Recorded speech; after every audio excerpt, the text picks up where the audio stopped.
The rain lashed against the windows of the elegant suburban home, a relentless symphony that mirrored the storm brewing inside. Olivia Hayes, just 16, stood frozen in her bedroom, clutching a positive pregnancy test. Her heart pounded as her world crumbled around her. The room, once her safe haven, now felt like a prison. Pregnant? The words snapped through the air like a whip. Olivia's mother, Victoria Hayes, stood in the doorway, her manicured nails digging into the doorframe.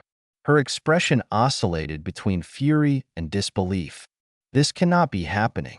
Not to our family. Her father, William Hayes, a highly respected attorney in their affluent community, strode into the room. His usually composed demeanor cracked, replaced by an icy rage. Who is the father? His voice was sharp, low, and full of disappointment. Olivia swallowed hard, her voice trembling as she whispered, "Ethan Carter." Victoria gasped. "The mechanic's son? Are you serious? All those years of private schooling, the sacrifices we've made for you, and you throw it all away for him? He's not what you think," Olivia tried to explain. "Enough?" William's voice thundered, making her flinch. "You have 1 hour to pack. After that, you are no longer welcome here." "Daddy, please." Olivia's voice cracked as tears streamed down her face. "You've made your choice," Victoria said coldly, turning away. "And so have we. We won't let you destroy this family's reputation." The next hour was a blur.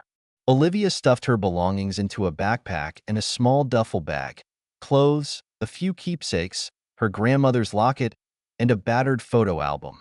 As she descended the grand staircase, she caught her reflection in the hall mirror. Her tear-streaked face and red-rimmed eyes made her look far younger than her years. She barely recognized herself. "If you leave now," Victoria called from the top of the stairs, her voice sharp and unforgiving, "don't think about ever coming back." Olivia stepped out into the storm, the heavy door slamming shut behind her. The rain soaked through her thin jacket as she stood on the porch, staring at the darkened house. She pulled out her phone and dialed Ethan's number, but it went straight to voicemail. Later, she would learn that his family had moved away that very day, unaware of the storm that had consumed her life. The local diner became Olivia's refuge that night. She nursed a cup of coffee she could barely afford, shivering in her damp clothes. Betty Thompson, the night shift waitress, noticed her despair. With her warm smile and silver-streaked hair, Betty slid into the booth across from Olivia. "Honey," Betty said softly, "I get off in an hour. My sister runs a women's shelter downtown. How about I get you somewhere warm?" Olivia nodded, too numb to refuse. That shelter became her temporary home, but Olivia refused to let her circumstances define her. Mornings were spent baking at a local cafe, afternoons filing papers at a small law firm, and nights studying for her GED. "You got fire in you, girl," said Rosa, the shelter's director. "Don't you ever let anyone put it out." When Olivia's daughter, Emily, was born on a crisp spring morning, Olivia made a solemn vow. "We're going to make it, baby girl. Somehow." Years passed in a blur of sleepless nights and tireless work. Olivia moved into a cramped studio apartment, took online college courses, and worked multiple jobs. Emily grew into a curious, bright child, her green eyes mirroring her mother's determination. One evening, Catherine Brooks, a partner at the law firm where Olivia worked, found her poring over a legal textbook in the break room.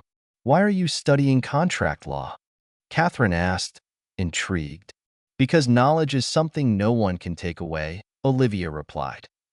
Catherine became Olivia's mentor, helping her secure scholarships to attend law school. With Emily in tow, Olivia moved to a new city. They lived modestly, surviving on ramen noodles and determination. Olivia's hard work paid off. She graduated with honors, passed the bar exam, and quickly gained a reputation as a fierce advocate for family law and children's rights. 15 years later, Olivia's past came rushing back. One morning, Emily, now 15, held up a tablet. "Mom, "Isn't this Grandpa?"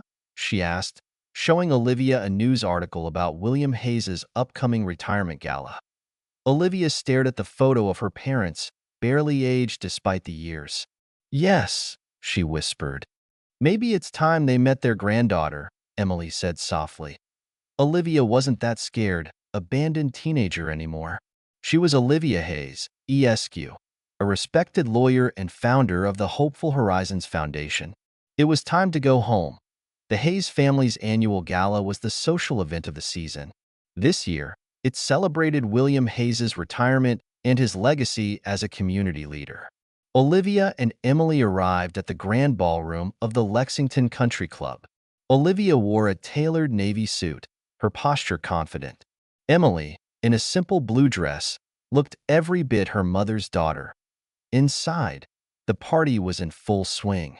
Victoria Hayes floated between guests, her social smile firmly in place, while William accepted congratulations near the podium. Olivia approached the entrance desk, her voice steady as she gave her name. Whispers rippled through the crowd as Olivia and Emily stepped inside. Victoria froze mid-conversation, her champagne glass trembling in her hand. William's composed facade cracked when he saw them. "Hello, Mother." "Father," Olivia said evenly. "Congratulations on your retirement." William's voice faltered. This is unexpected. I thought you might want to meet someone." Olivia gestured to Emily. "This is your granddaughter, Emily. She's 15 now, top of her class and captain of the debate team." The resemblance was undeniable. Emily had William's height, Victoria's refined features, and Olivia's fiery green eyes. Before either parent could respond, Olivia continued, her voice firm. "I also wanted to share some news. I was recently named partner at Brooks & Associates, where I specialize in family law, and I founded a nonprofit supporting teenage mothers. We've helped hundreds of girls avoid what I went through." Victoria's face paled. "This isn't the time or place," she stammered. "Actually," came Catherine Brooks's voice from the crowd, "this is the perfect time. Olivia is one of our brightest stars." The murmurs grew louder as Catherine detailed Olivia's accomplishments. For the first time, William seemed at a loss for words. Victoria's carefully maintained composure cracked. Later that evening, at the gala podium, William shared the truth, how he and Victoria had abandoned Olivia and how she had turned pain into triumph. He announced a major donation to Olivia's foundation, while Victoria pledged their summer home to be converted into a shelter. The crowd erupted in applause. Over the next year, Sunday dinners became a tradition. Healing wasn't easy, but it was possible. Victoria taught Emily family recipes, while William helped with her debate prep. They weren't perfect, but they were trying to at Emily's high school graduation. 3 generations of the Hayes family sat together as Emily beamed with pride. Olivia felt a deep sense of fulfillment. Life's hardest challenges had led to its greatest blessings. Sometimes, the longest journeys bring you exactly where you need to be.